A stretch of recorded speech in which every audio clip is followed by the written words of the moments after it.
Учениците можат да здивнат. Денес заврши полагањето на екстерниот испит, а со тоа и стресот кај родителите и децата.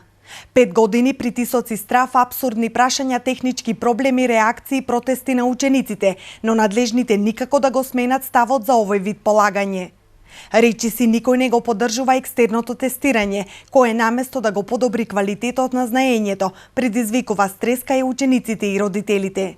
Основците и средношколците мака мачат со полагањето на екстерниот тест.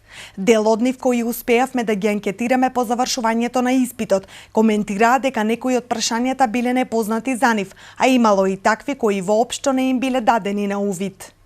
Ми беа познати, некои не, беа и повеќе тешки. Да, дали овие прашања што ви беа на увид дадени, дали овие беа прашањата? Имаше ли некои изненадувачки за вас? Имаше, повеќето беа непознати. Да, што очекувате од екстерниот испит? Ќе положите? Секоја ќе видиме од резултатите кои ќе ни ги дадат. И вие завршивте со полагањето на екстерниот тест, како сте задоволни? Добро. Да, прашањата беа ли познати за вас учениците? Да, имаше ги дадено пред тоа. Добро, а имаше ли вакви прашања кои што што не беа дадени на увид и што за прв пат се соочувате со истите? На мене сите беа познати, само одговорите малку беа непознати. Тоа значи дека очекувате позитивни резултати? Да.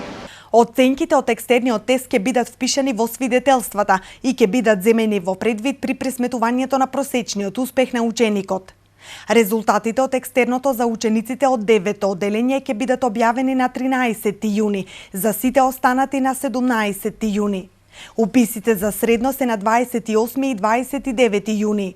Училишните обврски за матурантите пак ќе траат до 13 јуни, кога тие полагаат странски јазик, и 15 јуни за кога е предвидено полагањето по третиот предмет од државната матура.